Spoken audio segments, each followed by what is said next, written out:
Good morning and welcome to this week's episode of Finding God in the Dark. I am Pastor Don Stevens, serving Asbury UMC in Woodstown and St. John's UMC in Harrisonville, New Jersey. And I'm Jonathan Campbell, and the pastor of Lacey Nine Methodist Church in Forked River, New Jersey. And Jonathan, you suggested our film for this week, which is again, I cheat with Wikipedia here, but it's the 2016 film called Silence, Yeah, directed by Martin Scorsese, from a screenplay by Jay Cox and Scorsese himself, based on a 1966 novel of the same name by a Japanese gentleman whose name I will not try to pronounce, because I will crush it. yeah, Film stars Andrew Garfield, Adam Driver, and Liam Neeson primarily. yeah. And it was well, I made the comparison to, because Evan's not with us this week, but I was trying to get Evan to come on because even if he hadn't seen the film, to me, there's a pretty fair comparison, at least in the intensity of this film, to be made to The Passion of the Christ, Oh, yeah, which as Christians was a very difficult film to watch. yeah, I told people if you have issues with, yeah, with abuse or issues with that violence, it is very graphic. This, not, I'd say not as graphic, but very emotionally intense. yeah. Um, It is. the basic story. Well, why don't you tell the basic story? Yeah, the basic story is it's set in 1640, that time period, Mhm. and it's set in Japan. And two Portuguese priests who want to serve as missionaries um, want to go and find their longtime mentor who has disappeared, that was sent there as a Jesuit missionary, as they are, was sent to Japan and Right. has disappeared. And it's believed he has apostatized, which means he's rejected the faith. And they both struggle with that because he was such a huge part of their faith formation. And so they've gone to Japan to both serve the people, but also try to find this guy. And this is under a time in which uh, there is hard persecution on the church, and they step into a situation where there's a Japanese term for it, but I'm not going to try the Japanese term, but it basically means hidden Christians. And Yeah. so the church, Kakori Christian, yeah, Christian. the the church is underground. So Yeah. so for our perspective, it's hard for most American Christians, I would say, to wrap their head around that. But think early Christians under Roman rule. That's kind of what you're dealing with. Is everything's underground. People that are found out as Christians literally get tortured to death. Um, and that's the world in which they're choosing to step into, to not only minister to those folks and bring the sacraments, but also to try to find this mentor that they want to see what happened. So that's kind of the plot of the movie. Yeah. Yeah. And it's a good 2 plus 2.5 hours long ish. Yeah. Yeah. It's for those who love the big showy summer blockbusters, this ain't it. Uh, Yeah. this is a talkie movie, Yeah. as my kids would say. Yeah. Um, it is the word I keep coming back to is intense. It Yeah. is I an to intensely emotional film. to me this is it's similar to Schindler's List in the sense that it is an amazing film that's worth your time, but it's not a happy film. It's going to make you really struggle with issues. It's not going to uplift you. Yeah, It's going to ask you hard questions. yeah, And why I thought it would be interesting is for pastors, this is a movie about faith. It's a right. it actually amazed me. I don't know if you noticed on Google, they described it as a horror slash action film, which Uh, I'm like, it's not or like that on Wikipedia. Wikipedia, they sorry, call it an epic historic drama. yeah. But somewhere, it was described as a horror slash adventure film, and I'm like, no, it's not. This is a spiritual film. Oh, yeah, This is yeah. about spirituality. And I you mean, know, in the sense that there are some horrible things in it. yes, It's a yes, horror absolutely, film, but yes, it's not a horror film. no, no. But I've always been impressed by Scorsese because he clearly has a deeply spiritual side that Mhm. he tries to figure out and he tries to understand. And um, he even dedicates this film. Did you catch the dedication at the end? I did, but remind me. Uh, this film is dedicated to Japanese Christians and their pastors. I thought that was fascinating. Yeah, yeah, Um, but this is to me, I thought it'd just be interesting to have pastors reflect on the the really hard questions of faith, because that's what this movie's about. yeah. Um, how do you and the other part of it that I really resonate with as a pastor is these two priests care deeply about the people they've been sent to minister to, and they really try to do what's best for them. Hmm. And as a pastor, I don't think most people in our pews realize that we really do care about them and worry about them and worry about what we're doing to them, or and then all those kind of things. Yeah, And that always kind of connected with. And even though this is based on a fictional book, it's a historical fictional book. So this right. is based on real persecution and on real issues real people had to face. So Right. And I think some of those questions you struggle with. So like in particular, okay, when it came out 8 years ago. So, yeah, I'm not gonna play spoiler alert with an 8-year-old film. Okay. yeah, In particular, when Andrew Garfield is kind of the main character. yeah, And when he is confronted with, apostatize, deny the faith, or we're just going to continue to torture not you, your but the parishioners. people that you care about, the Yeah, parishioners that you care about. yeah, Um, there's, I think this might be the original kind of place. I was going to say there's an echo of this. Well, there's an echo of this in sort of superhero films, right? Because, why does the superhero have a secret identity? So that the bad guys can't get at their families, right? yeah. That's really about, what that is.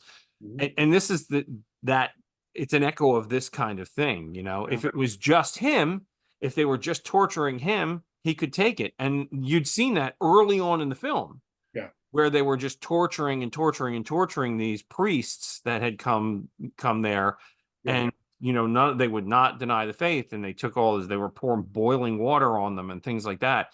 yeah, And when it was just them, it was fine. But when they turned that torture onto the people that these priests were ministering to, the people that they loved and cared about, yeah, that was when that was the really difficult question in my mind. Like in my mind, I'm thinking, okay, I'm not responsible for the evil of other people, that yeah, they'll torture these folks to force me to do something. yeah, And yet, if I wanted it to stop, would I do yeah, what he did, yeah. Um, and ultimately find in the end that even though he did publicly, pronounce or deny Christ, that he went to the grave holding a cross. So Yeah, yeah, no, yeah. uh, Again, I think these movies are they're especially powerful for me, because I don't know what it's like to be persecuted for my faith. I just don't. no, none of us do. I mean, No. I get annoyed when there are Christians in this country that talk about being persecuted for their faith. I'm like, no, you're no, no, no. I'm sorry. I'm sorry. You have it. You don't know that. Just You- stop. You're being, you're being silly. I get that. Look, I get that when people feel that way. Yeah, Oh, I don't want to. Yeah, okay, but you really don't understand persecution yeah, like you think you do. no, They no, they won't sell me a cheeseburger because I'm a Christian. yeah, Okay, go to the other place. Yeah. Like I remember, I think it was in the early 2000s, a bunch of places started talking about a war on Christmas, and you're like, no, like let's turn that down a little bit, like it's not what you think it is, and you disrespect the people that had to deal with this kind of stuff Right. when you throw around persecution. Yeah, yeah, and I can understand. I agree with that. I mean, it's that's a little, it's a little too hyperbolic, right? Yeah, absolutely. It's a little too far that way. I mean, I get what you're trying to say. Yeah. I understand that, and I don't wholly disagree with it. But a war on Christmas. Oh, they're denying Christ. Well, first off, I don't. I love when people say, well, the government's trying to outlaw. Look, I don't want the government in my church. Yeah. I don't want my church in the government, and I don't want the government in my church. And that's why the founding fathers separated church and state. Yeah. There was a point to that, Yeah. and I agree with it. But persecution. I think some folks need to watch a film like this Yeah. to understand. But I I I read some stuff kind of on the side because I was just kind of curious. And when this came out, the Gospel Coalition, which is an evangelical group, did a review of this movie. And they talked about one of the things they asked was why weren't evangelicals, flocking to this movie? Why wasn't it getting the kind of same Like they response that did with the Passion Passion of of Christ. Passion of Christ did? And their first two arguments, I was like, what? Their first two arguments was it was too Catholic. And I was like, oh my God, okay.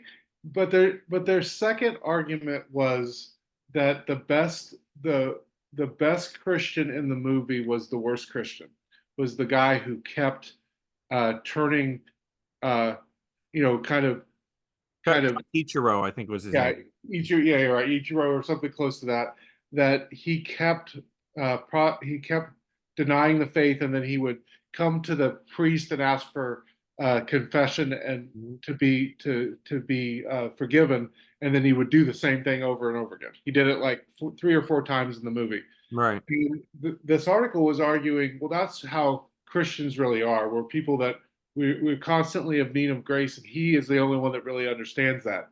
And I'm like, I think you missed the point of this movie. like, like, what is amazing to me is, to me, in that whole series, what is amazing to me is that the priest keeps forgiving him. The priest keeps saying, I struggle with this, but this is what Jesus would do. And I love that idea of that forgiveness is a hallmark of our faith. And it's not hard to forgive somebody when you want to forgive them. It's hard when you feel like they don't deserve it. And what it means to follow Christ is to forgive people even when they don't deserve it, Yeah. and even when it's hard for you. Yeah. And um, yeah, I was just kind of fascinated. What was your take about? Did you kind of play What Would I Do?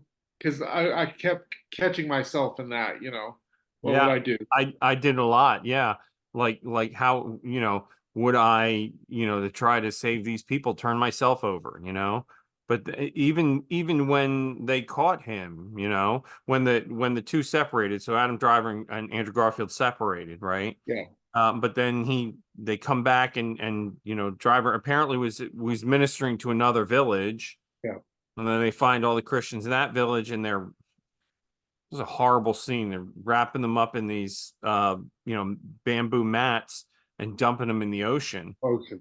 Yeah, and Adam Driver's character's trying to swim out to save them, and he drowns, and yeah, and Andrew Garfield's you know like, what would you do?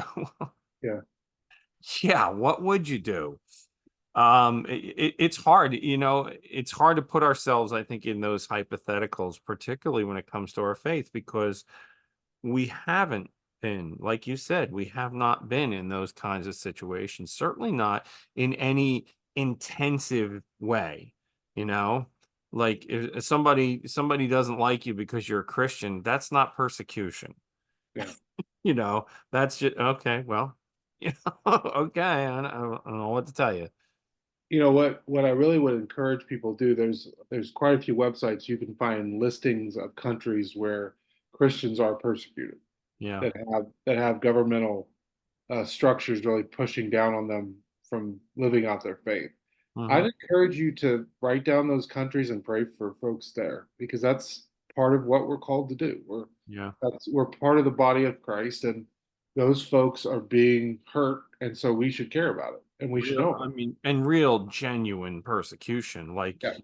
governmental persecution, not Yeah, just, not just marginalization, or yes, something like that.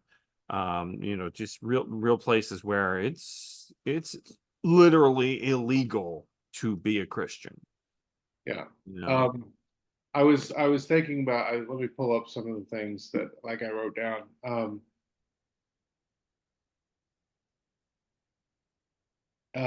I thought it was interesting that one of the tests was that you step on a image of Christ, Right. and that could save you from being persecuted. And I thought it was really powerful that they had the priest uh, Rodriguez, the Garfield character, who Garfield was playing, Hmm. shout out to them, trample. It's all right to trample. It's like you know. I also thought it was really powerful at the end where he has a conversation with the Jesus statue, Yeah. or the Jesus image, Yeah. and and Jesus goes, a good chunk of the movie he struggles with. He really wants there to be a clear sign from God. He wants a clear understanding of what he's supposed to do.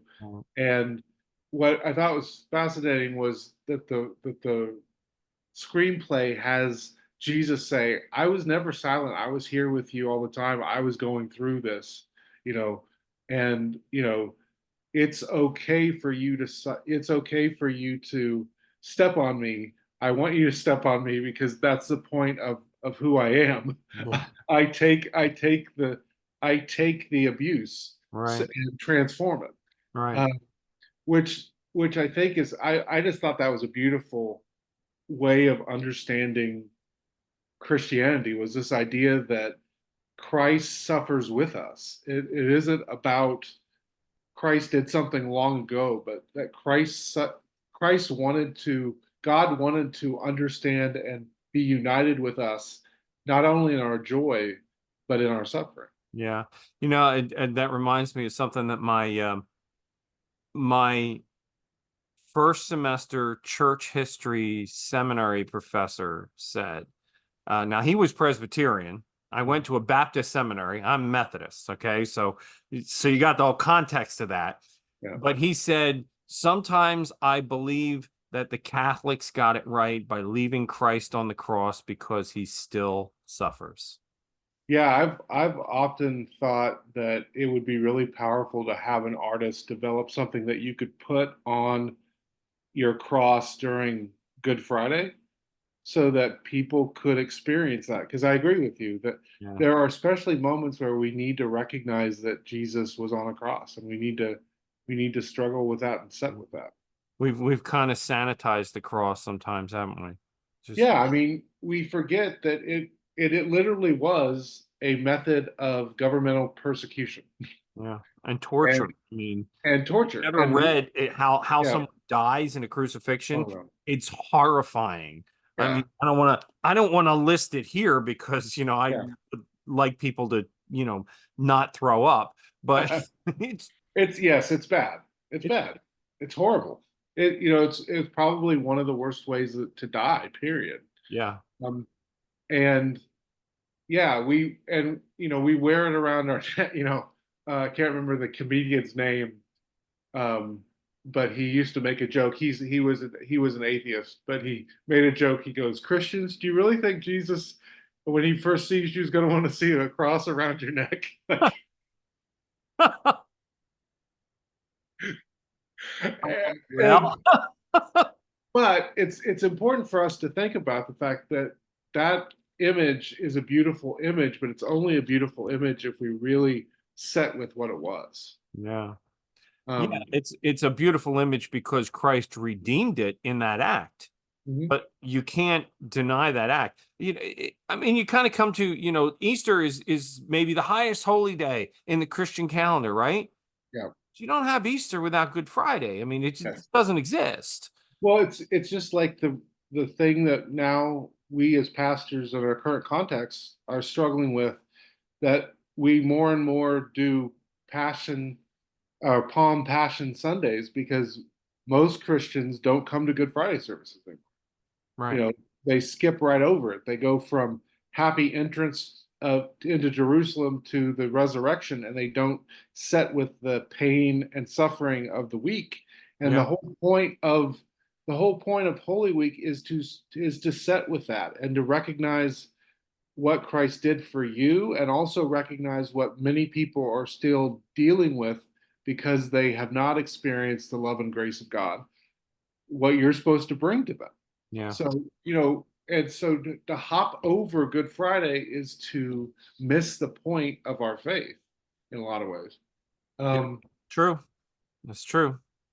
I've said that. I've kind of made that argument. Like, Christmas is wonderful, but Christmas doesn't exist without Easter, and Easter doesn't exist without Good Friday. So, what's the really important one here? You yeah, know? And yeah, a film like this, particularly, I mean, there was this scene where was it three or four?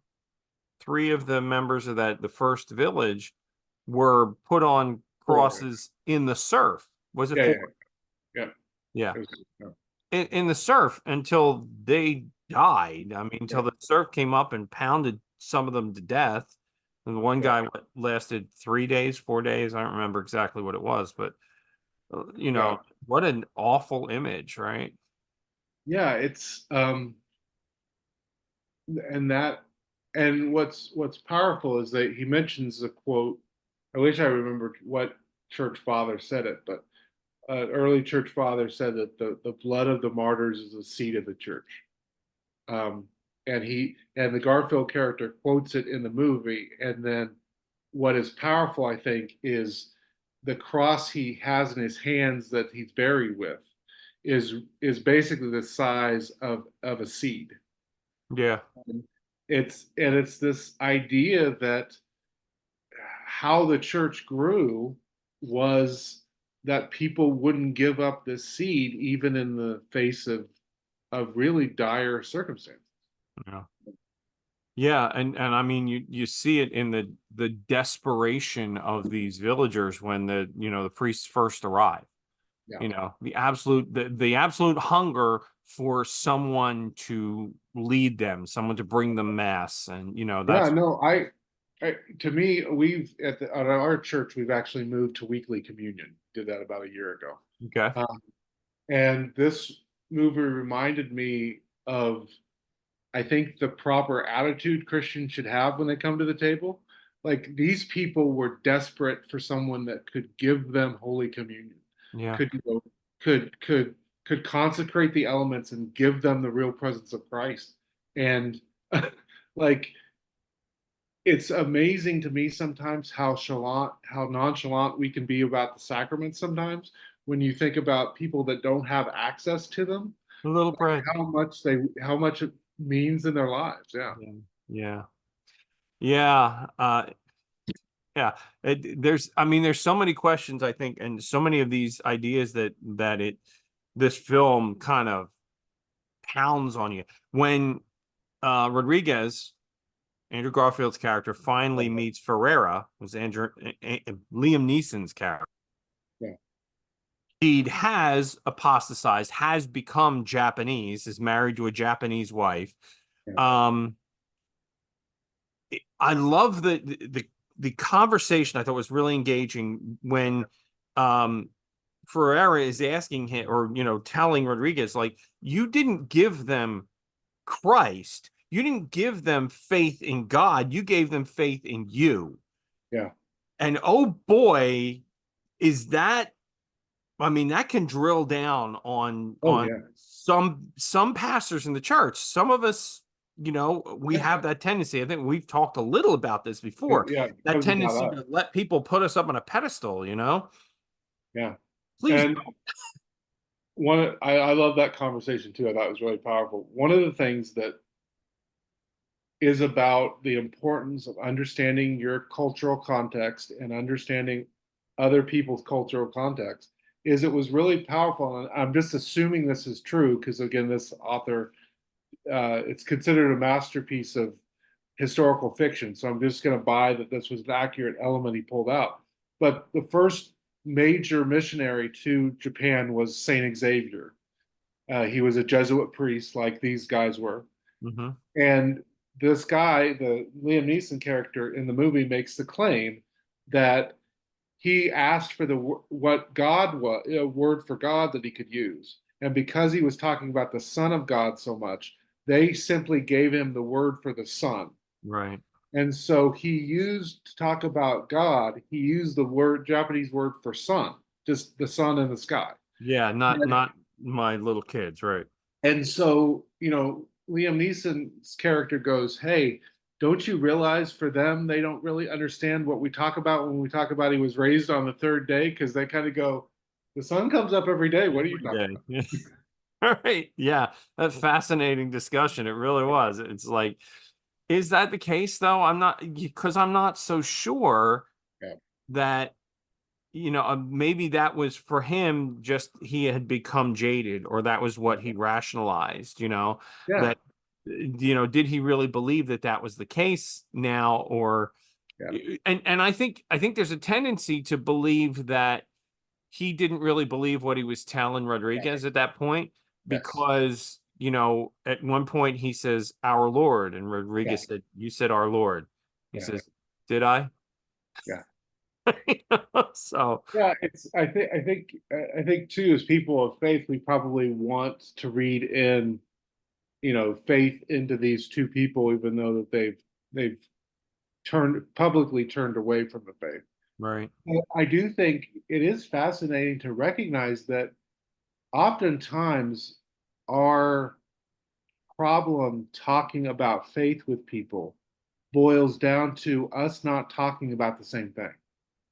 We might even be using the same word, but we're not really talking about the same thing. Hmm. And it just is a good reminder to really go, okay, I need to unpack these terms I'm throwing around, especially as Christians. We use a lot of terms sometimes that people outside the church don't understand or don't have a full understanding of, and Yeah. we don't take the time to explain it to them.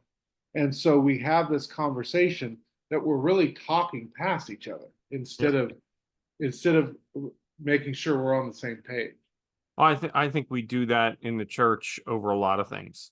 Yeah. Talk past each other, Yeah, especially interdenominational squabbles between. Yeah. Yeah, no, we do this a lot. We just Yeah, we're not communicating, we're just throwing our viewpoints out there, and they're not connecting. yeah, and I don't know. To me, I really set with the struggles I have sometimes with evangelism, the struggles a lot of my people have with the idea of sharing their faith, and then saying to yourself, you know, I really stop myself because I won't don't want to have a weird interaction with somebody when these people were willing to die just so that other people could know about Jesus. I mean Yeah. that that should humble you, I think, in a lot of ways. Little bit. I wanted to come back a little bit to that idea of being on a pedestal, because I think I mentioned last week that we're working on stuff for the Fourth of July parade. Yeah, So we had the Fourth of July parade here in Woodstown. yeah. Used my truck, pulled a float for the church. Church took first prize for float in the parade.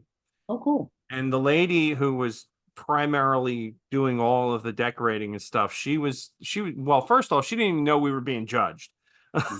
But then she was so excited, and she says to me, you did this. And I went, woo, woo, woo, woo. Yeah, All I did was say, do it. You had an idea. I said, you have my permission. yeah, I have your back. If there's questions, yeah, send people to me. You know. So yeah, that's a challenge, I think, for any of us, because people will want to put us up there. Want to, yeah, but look, I'm not. I'm just I'm a signpost, man. I'm not a, I'm not the destination. I'm a signpost. Well, all of us are doing, we're doing what we should be doing when we're pointing people to Jesus. And that's what we're all called to do, is Yeah. just to point people to Jesus, to help them build a deeper relationship with God through Christ. And you and I are paid to do that, but all of us, all Christians, are called to do that. Right. And we have a tendency, especially in the Western Christianity, to focus on doctrine or to focus on what we have in our heads. But so much of it is how you treat people and how you live your life Yeah. and the grace you show folks. I mean, the the cross he dies with, or the cross he has in his hand when he's buried, is not made by a guy that was a theologian. It was made by a guy that was willing to die for his faith and wanted to give this priest that had blessed him a gift. That was all it was about. Yeah. Yeah. Yeah. This is a all said and done here. It's a tough movie to watch, Yeah, but I think we'd probably agree it's an important film for Christian people to reflect on some really tough stuff. absolutely. That's just genuine, right? I mean, it's not even like, oh, it's a great story. It is a great story, but it's really historical. It really is genuine. And I think if it gives modern Christians one thing that's really helpful, I think it would be perspective, you Yes. know, to understand that, what we go through now, what we deal with now, what our faith is like now, it's been a whole lot tougher than, Yeah. than what we see. And I think it really reminded me that if we don't do this easy work, there won't be future generations here. And there are there's still 1% of Japanese citizens who identify as Christian. That's the same amount of Muslims in this country, right? Mhm. And so they exist because the people that went through that, or the people that saw other people go through those horrible things, still preached and proclaimed the good news. And if they can do it, we have no excuse. That's it. You're 100%. You're dead on, man. Dead on. If they can do it, we have zero excuse. You are right. So look, we got to talk about next week. Yeah. Evan, although he could not be here, he did throw a couple of suggestions out at us. Yeah. Did you look at what he said? Yeah, I looked at them. I have no problem with any of them. I have not seen A Wrinkle in Time, but the other Okay. two I have seen. Okay. I've seen The Apostle. Yeah. So Evan's suggestions, just so that we're all on the same page, folks who are watching, A Wrinkle in Time, The Apostle with Robert Duvall, and Lars and the Real Girl. Um, I I've we're talking The Wrinkle in Time, the more recent one came out just like 4 or 5 years ago, right? I'm guessing. Yeah. Yeah. I don't think, maybe there might have been an older one. Yeah. I don't know. But which one haven't you seen? I haven't seen A Wrinkle in Time. All right, so let's watch that one. Okay. Let's, if that's Evan's suggestion. Jonathan hasn't seen it. I've seen bits of it, so we'll watch. It's probably on Disney Plus. I My guess is imagine yeah. it was a Disney film, right? Yeah, I So think it's so. probably on Disney Plus. Sounds good. And we'll talk about that next week. Now, we had to plan ahead a little bit because the following week I'm going to be on vacation. Yeah, and Uh, I'm actually going to be on vacation too. So Same week. yeah, the 19th through the 30th, I'll be on vacation. Okay, so I'm going to be away from the 21st to the 28th. So we probably won't have an episode that week unless Evan wants to do it by himself. That'd be awesome. I'll check with him and see what he wants. He needs to do something like Taxi Driver by himself. Like, he needs to do a movie about like a lone wolf by himself. That's what There he needs you to do. go. we'll discuss that one next week.